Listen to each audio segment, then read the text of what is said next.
Hello students, welcome to the YouTube channel of nextias. First and foremost, I wish you a very happy new year. I wish that this year you get all the dreams come true, whatever you have desired for yourself. Alright, today it is very important day for us, and you are watching this introductory video of one of the important initiative of this year from nextias, that is Daily News Decoded. As an aspirant myself earlier in my days, and now as a mentor and a guide, I cannot emphasize enough how important current affairs are for any aspirant to get through this exam. You all know that this exam is very dynamic, and all the processes and all the stages of this exam requires you to be very ready with the current events that are happening, not only in India but outside India also. So a brief look at all three different stages, if we can take it. Then at prelims stage, you need to be very thorough with current affairs, because the syllabus mentions events of national and international importance. The mains is always dynamic, and almost all the questions are finding their origins in some current affairs, some event that triggers a question in the mains. And finally the personality test, the interview part, there the board always tests you on your ability to be ready with the current events. So now that you have understood that current affairs are very important for your UPSC CSE exam, it is very difficult to basically prepare them on daily basis. Usually aspirants try to rely on yearly compilations or monthly compilations, but it is a best practice that you read newspaper every day. Now, is that so simple that reading newspaper every day will solve your problems? Not really. You should actually make notes out of those newspaper cuttings, or let's say newspaper news, and then you should also be able to relate those news with the particular part of the syllabus, be it prelims, mains or interview. Thirdly, you should basically know how to add value to your notes, because newspaper is not written for aspirants, it is written for general public. So you need to do a value addition, then you need to practice also. So it is a cumbersome process. It takes a lot of time out of your very limited time. So we are now, you have guessed it, we are coming up with a daily analysis. It will be of around 1 hour. In this we will add value, we will do the syllabus connection, we will give you practice questions, we will do PYQ relation of the news and everything that is required, and we will give you notes out of this discussion, and obviously we will be explaining things in a simple manner. So it will be of great help for you. Okay, so I hope you find this initiative very useful in your preparation, and do not forget to subscribe to our channel, hit the bell icon so that you get the notification for this video every day, and do not forget to build this habit in this new year, that you watch this discussion every day in the evening. Thank you. So in today's Daily News Decoded, we will be discussing the major articles featured in the Indian Express and the Hindu. The articles pertains majorly in two sections. One is decoded sections, decoded section basically. In this section we will be discussing these articles in very detail, and they will be majorly focused on mains section of your exam. And in the explained section, these will be discussed on prelims centric basis. Alright, so let's start the discussion. So this news relates to the recent announcement and release of data protection rules under the Digital Personal Data Protection Act 2023 by the Government of India.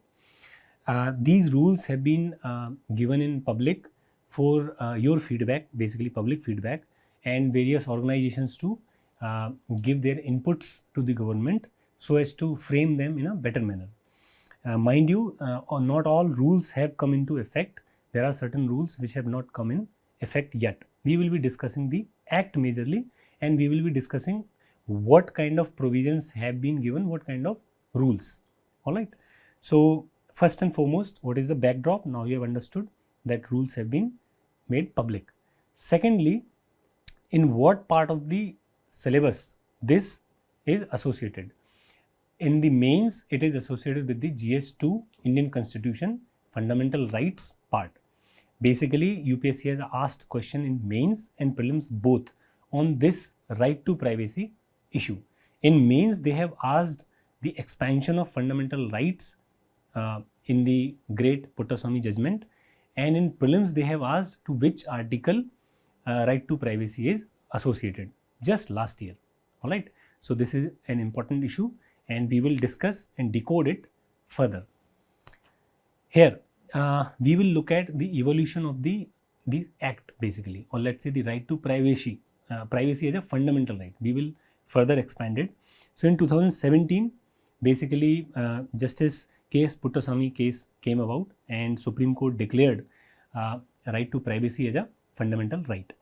Further, there was a committee, Sri Krishna committee, and that committee basically recommended for a draft bill, and the bill then came about, and the bill became an act in August 2023.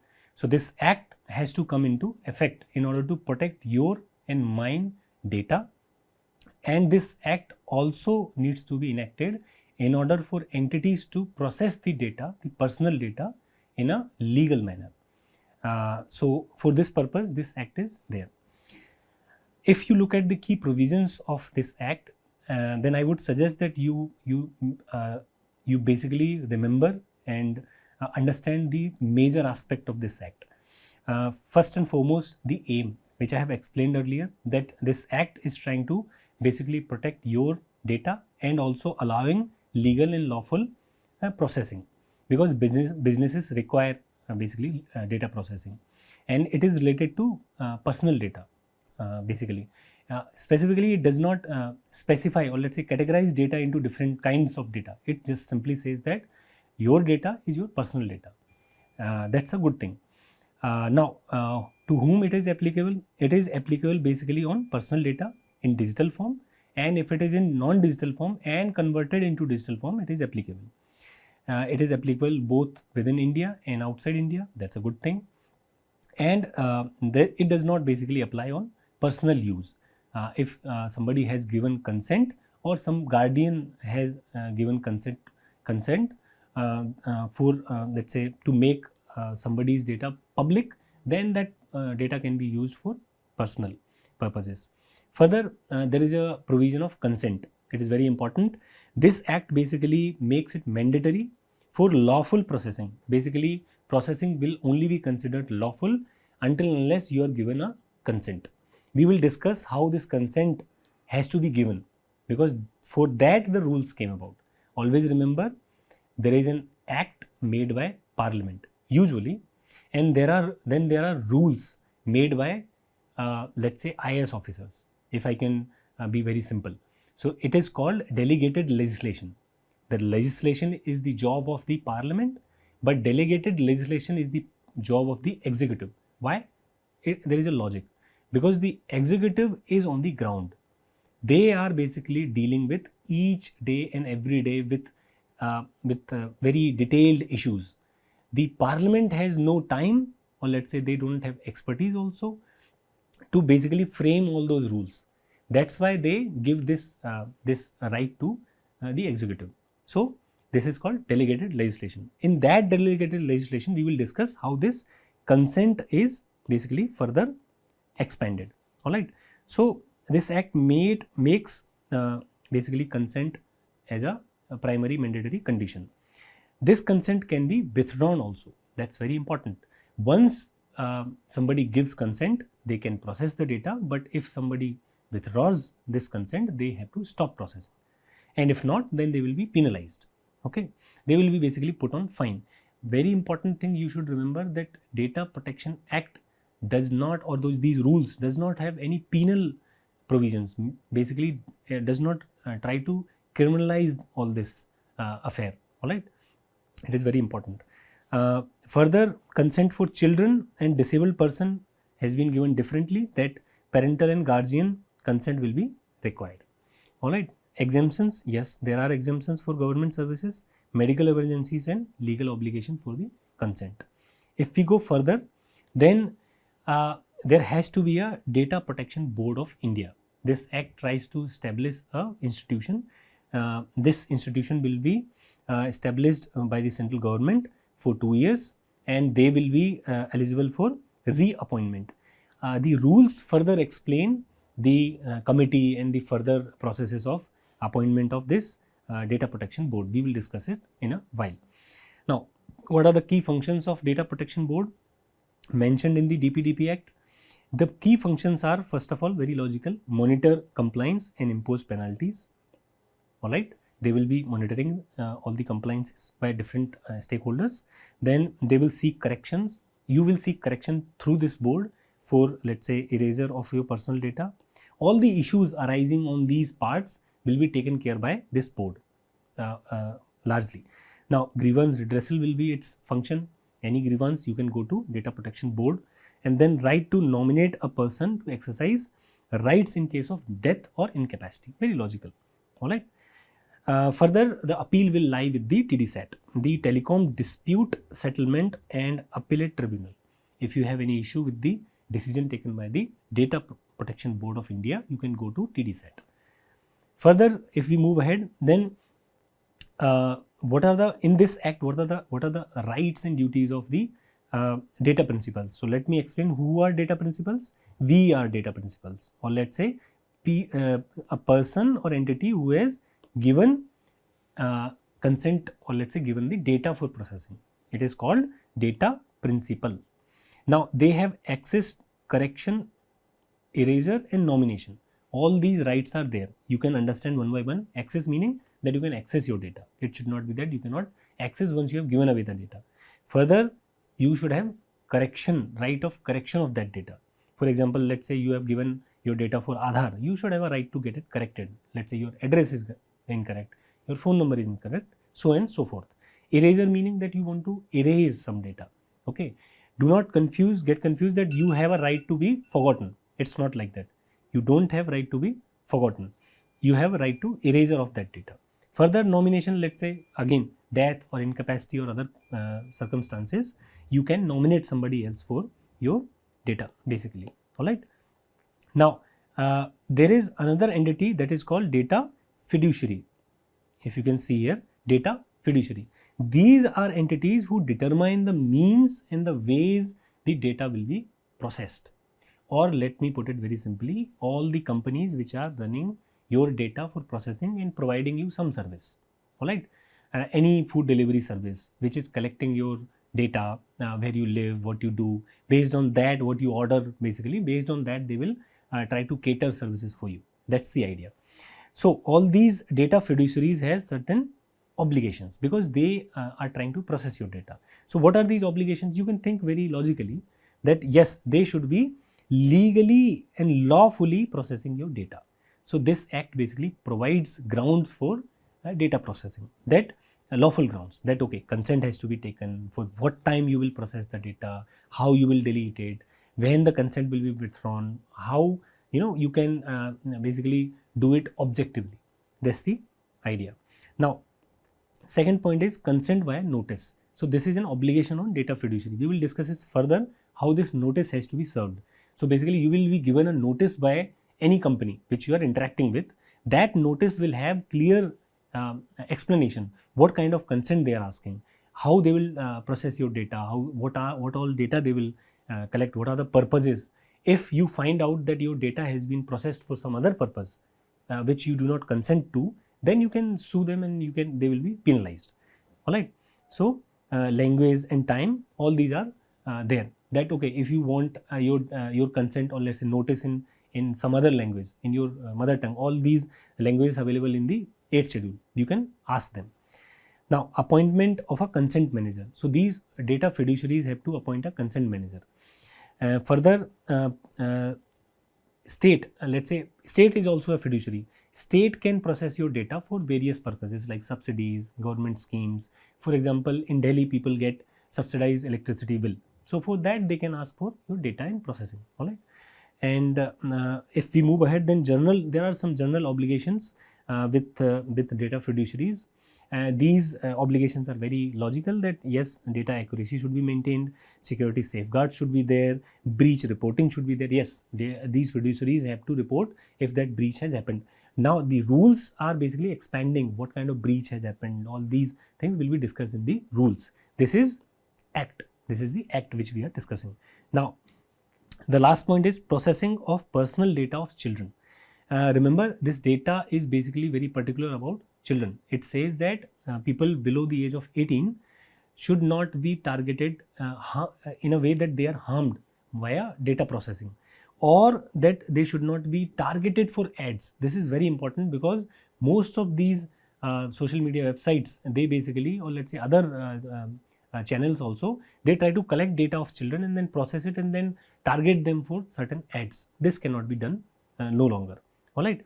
If we move ahead, then we will see that there is something called special data fiduciary. It will be very important and interesting for your prelims exam that you remember this body. So a special data fiduciary, this is nothing but a normal data fiduciary, but on certain grounds. For example, the amount of data they are collecting, or what kind of impact their data will have if they process it.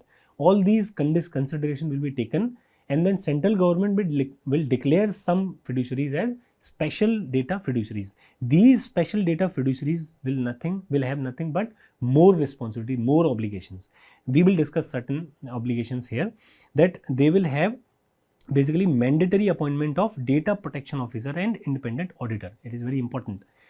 They will have what? Data protection officer. We will discuss about data protection officers. First of all, central government will determine these special data fiduciaries. They will have a DPO mandatorily appointed, and they will have an independent auditor also. This DPO will conduct regular data protection impact assessment. Furthermore, it will mitigate risks related to protection of data, and then it will also ensure compliance through various measures. So this will be nothing but an officer responsible for all things related to Data Protection Act. For special data fiduciary, all data fiduciaries are going to implement this provision? No. Data protection officer will be implemented by special data fiduciaries only. Okay. If we move ahead, then we will see that all these special data fiduciaries have to basically implement additional measures for compliance. All right. These are very normal measures, like you need to have a better security management and many other things. All right. Now comes the rules, which we have seen in the news. These are rules related to this act. Do not get confused. Acts are and rules are two different entities. Act came in August 2023. Rules came now. These rules are basically further expanding all the provisions which we have discussed so far. So we will see. First and foremost, the consent. So these rules are saying that consent manager and consent management and consent manager, how it should be done. It should be done in a way that you issue clear notice. It should be easy to withdraw and easy to basically accept. For example, when you go on a website, you see a form, a legal form, and then you accept, and then you don't know how to opt out of it for now. But later on, what will happen? That form will be very clear in your language which you require. It will be clearly mentioning single thing meaning what kind of data you are collecting, how it will be processed, for an example. Furthermore, the way they have accepted your data, similarly they should be giving you a provision to opt out of data. That's the basically consent management. All right. Second is consent management to be consent manager to be a company incorporated with reputation. So they are saying that there should be a company separately incorporated, which will be called consent manager. They should have certain capital around 2 crore, and they will be very reputed. They should have like very clean slate. Unless they have clean slate, they cannot be a consent manager. So it is very important. For example, right now you go to a website and they ask that you log in through Google. So through Google you give a consent. So Google is acting kind of a consent manager. So Google should have a better reputation. If it does not have better reputation, you cannot give consent. For an example, I am saying. Okay. Further, it is saying, the rules are saying that data processing by the state and its instrumentalities, it basically says that for so and so purposes, in a clear and explicit manner, state should ask for consent. Then only you can provide benefits that are given by state.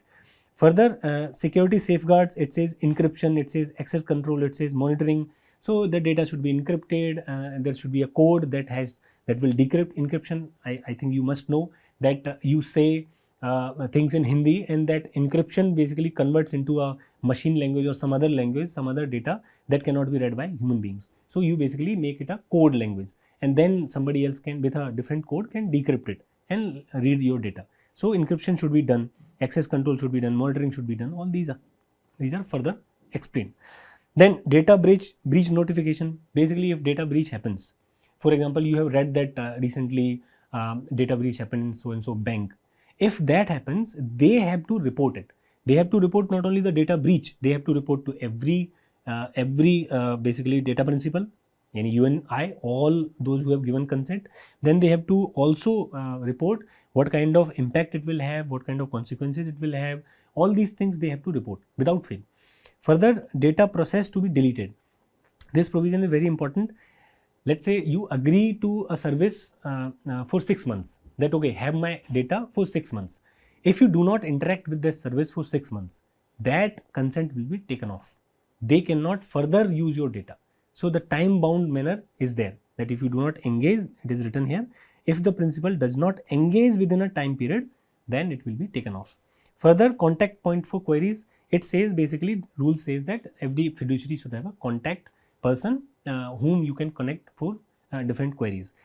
Further, all other provisions are also explained, like verifiable consent for children and disabled persons. It should be verifiable consent. Then exemptions for processing children data. It is giving some exemptions like healthcare sector, schools. All these people are exempted from processing children data for different purposes.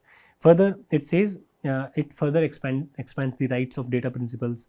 For example, it says that all the data fiduciaries have to publish all the rights of data principals, meaning rights of us, you and us, on the website in clear terms. You have to explain the rights available. Further, it is saying that the way data can be processed outside India. So as a rule, you remember that central government has the authority to first prepare a list or put certain countries in a list to which we will never share data. Okay, they will ban those countries from accessing any data from India. Further, the central government will do a case by case analysis of countries to which we can share data and process it. That's the basically method for data processing outside India.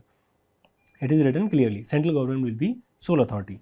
Then DPB, it is saying that appointment of the chairperson and other members will be done by a search cum selection committee, both. They will be searching and they will be selecting basically chairperson and other members. They will have cabinet secretary, secretary MAITI, the ministry, secretary DLA, and include 2 subject matter experts. Remember this committee because this can be asked in prelims.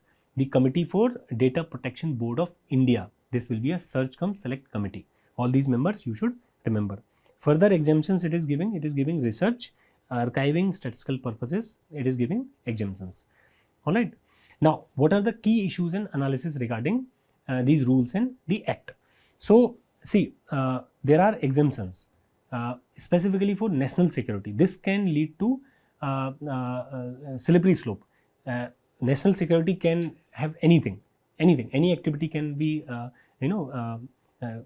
be a threat to national security, and so data can be collected and then stored and then can be processed, and it will harm the overall right to privacy. So first issue is this. Second issue is lack of risk regulation. Basically, data processing is allowed, it is lawful, fine, but what will happen after that data is processed is not calculated.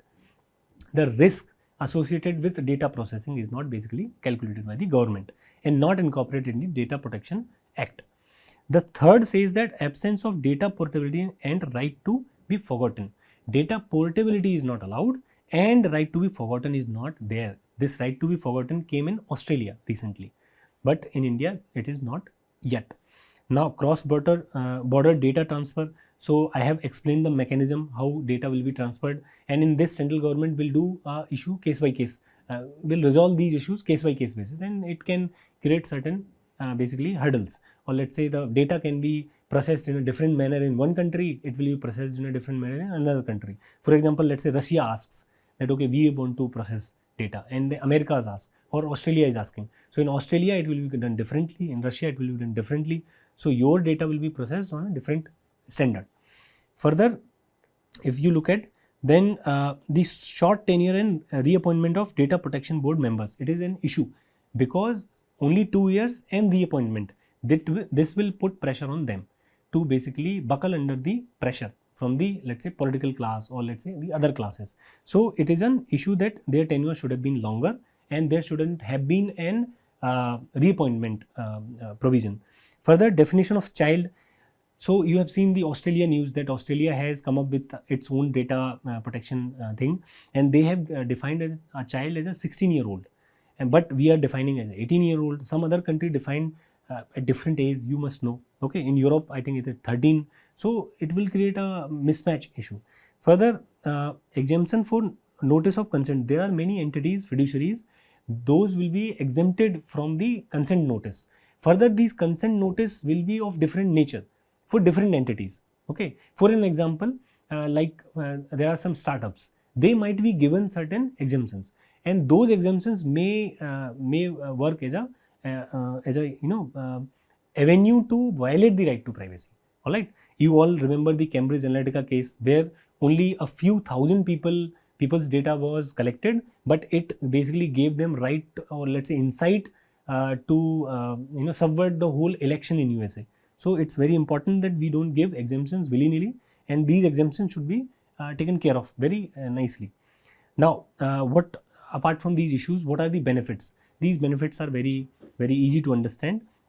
First and foremost, it will enhance data privacy for individuals. Obviously, it is giving us the right to delete our data or erase our data. Then it is giving us right to basically have access to that data. Consent is there. Timely bound manner deletion is there. All these things are good for individuals, and it is also good for the business because they will be complying and they will be having a lawful right to process the data if they can come out very clearly with their intentions. If you go ahead, then it is promoting localized data processing because to process data outside India, they have to go through central government and it will be a cumbersome process. So they will try and implement data processing within India. But that will create certain business hurdle for these big entities like Google and other big entities like Microsoft. Okay. The next point is impact on startups and small businesses. It will be a good impact because they will be given a different treatment. They will have a better access to data, and the consent mechanism is also relaxed for startups and small businesses. National security and surveillance, definitely it will improve because we will have a mechanism, we will have a oversight, we will have an entity, and also this act is providing government with a lot of exemptions also. So they will have a lawful way of collecting and processing data to ensure national security. It is aligning with global data protection standards like European GDPR. It is very stringent in a particular manner. So they will make India stand in one of the best practices countries. It is also establishing certain regulatory bodies, those who will manage all these data protection issues and everything. It will also be building trust between digital services and digital entities. Right now, everybody doubts. Let's say, okay, my phone is listening to me, Facebook is listening to me, Google is listening to me. After this act, you will have certain trust in these entities, or let's say in these devices, that okay, the Data Protection Act is there. If at all they are listening, then you can sue them, you can punish them. That is there. So justice can be ensured. Okay, after discussing so much about Data Protection Act and rules, let me give you a question. This question is very simple. You should basically you should read this question. This is saying that Digital Personal Data Protection Act and proposed rules are the step in the right direction, as we have discussed, but their implementation will be a challenge. Discuss. And this will be a 10 marker. You can solve this question. All right. Let's jump to the next topic. So in our explained section of discussion in Daily News Decoded, the first article that we have picked is related to the alarming HMPV outbreak in China. It is a false news, I would say. This article also says the same. This article basically explains why this outbreak is not an outbreak in terms if you compare it with COVID-19. And also this article basically explains how it is a regular affair in this time period of the year, basically the winters and the spring. And this particular news is associated to let's say your prelims part of the syllabus, where you have to understand the news in the international arena. In mains, it can be associated with the GS2 health section. All right. If we try to discuss the backdrop of this news, then the backdrop is simply, which I have explained, that respiratory virus affecting vulnerable group is in news, specifically the young children, the older adults, and immunocompromised individual. So we will discuss it further, and before we discuss, let us have a look at previous year questions which has been asked on the topic of viruses. So UPSC has a habit to ask question on viruses. In 2013 they have asked, in 2015 they have asked, and if you go to look for them, you will find a lot of questions. So you can try and solving these questions. We will move ahead with our discussion. So this article basically says that nothing alarming is there regarding this outbreak, although there have been many reports in China regarding various cases of people getting infected by this virus.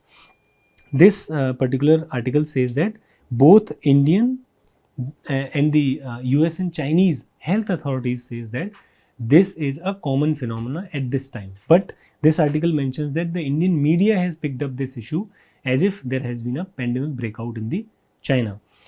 This could be associated with the recent breakout, or let's say recent, not recent, half a decade ago, a COVID-19 pandemic came, and that has happened allegedly from China in Wuhan, and because of this it has been a news.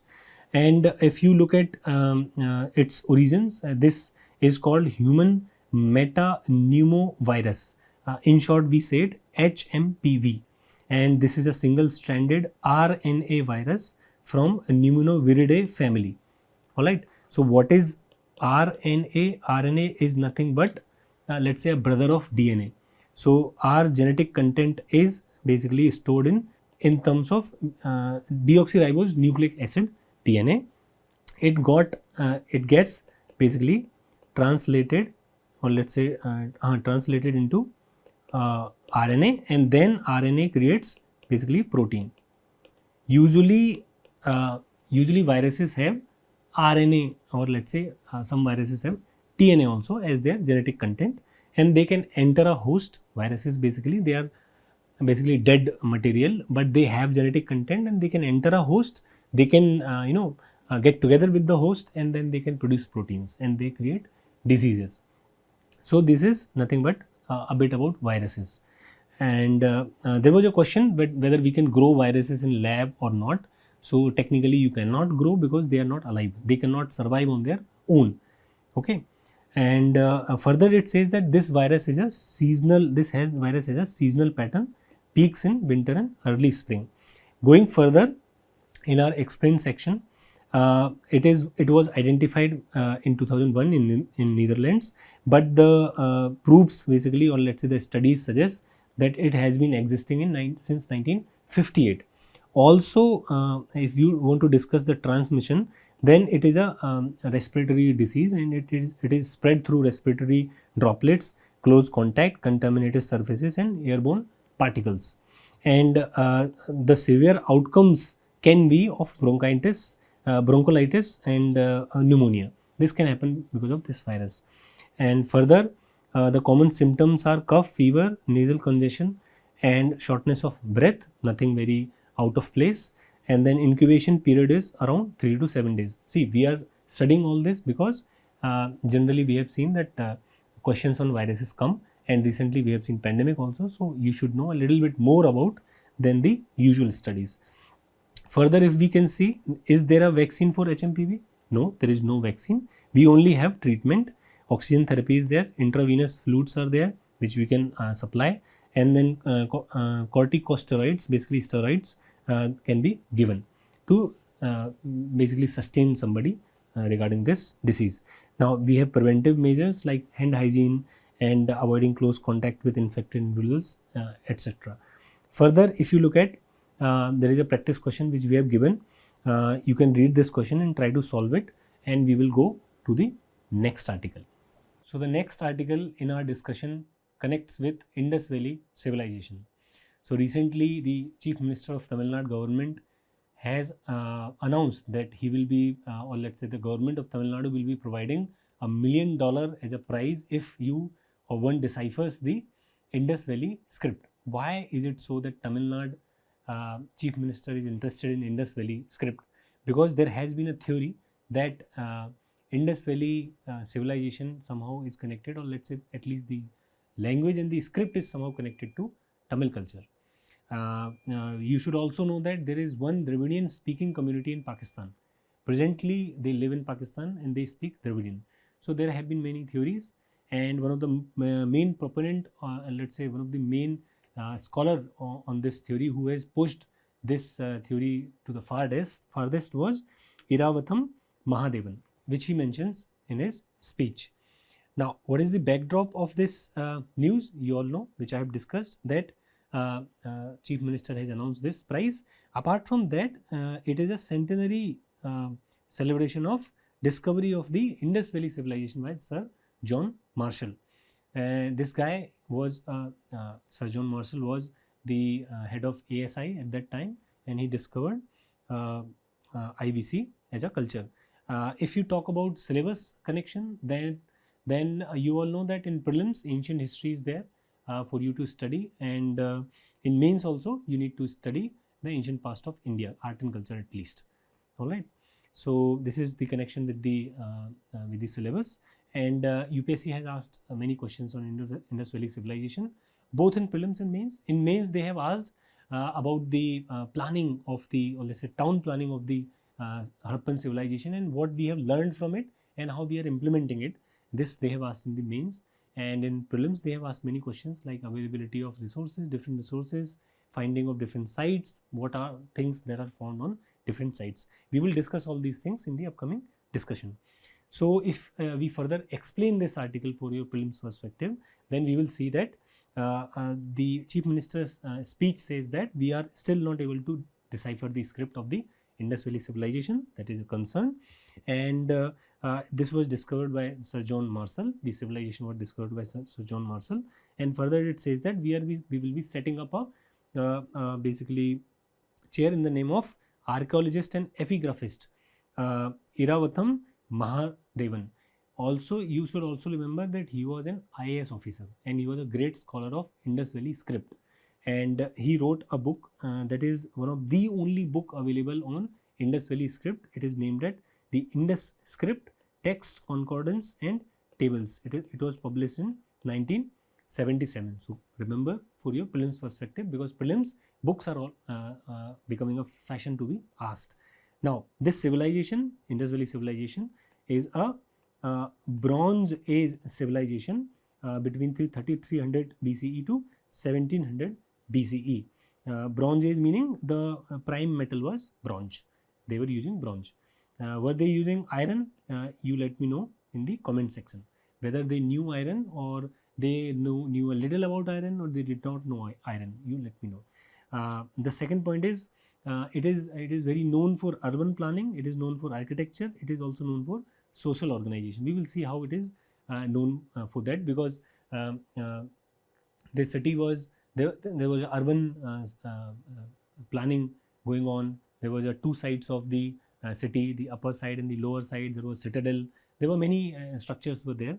All right, and the key sites are Harappa, Mohenjo-daro, Kalibangan and Lothal. We will study more about different sites and their founders.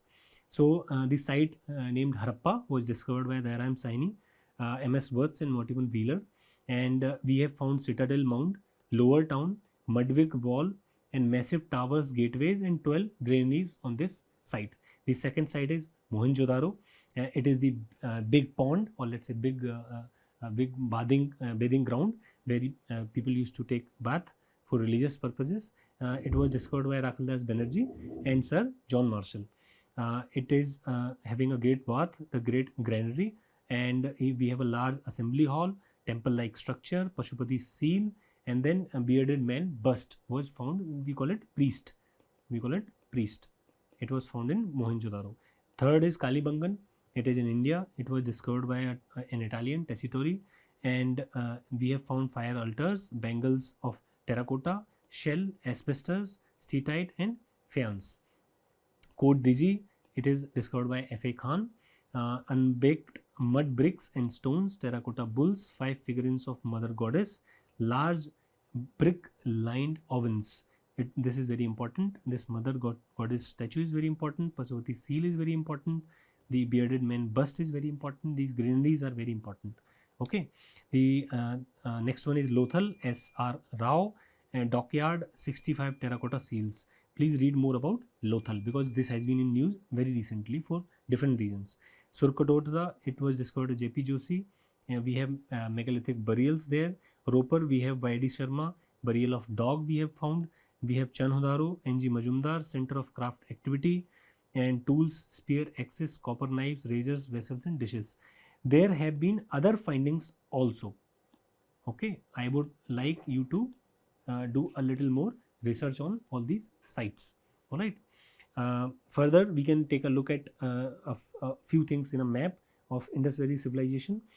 So we can see the Harappa, we can see the Mohenjo-daro, Code Digi, we can see Dholavira here, we can Sokengador, we can see here, we can see Sortugai. Here, from here they used to get lapis lazuli, the blue stone, and the extent you can see that it was extent till Rakhi Ghari is there.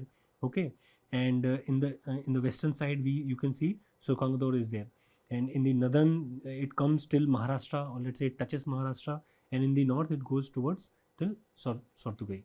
So it was a very wide civilization, and you should remember a few things about this map. All right, let's move ahead. What about Indus Script? What it is? It is a very old script. It has around 2000 inscriptions. It looks somewhat like this. It has symbols. It has pictures basically drawn, and we have not deciphered it yet. And the writing direction was mostly right to left, but it is called a Bostrophodon model. So basically, just like a bull plows a field, so it will go from, let's say, right to left, then it will come back, and then it will go again. So we have found that characters stressed here. Basically, characters were stressed here. That's why we have found that this was a Bostrophodon model. Further, language hypothesis is there that possibly it is a Dravidian family language, and usage was on seal, pottery, and tablets. Further challenges are there that we have not deciphered this language. Now, 2013 UPSC asked this particular question. I would give you a chance that you solve this question and submit your answers in the comment sections. Thanks for watching Daily News Decoded. This video has been a great experience for us, and I hope that you have enjoyed this video. Please let us know your views in the comment section, and please do not forget to subscribe and like and share this video with your friends. Thank you.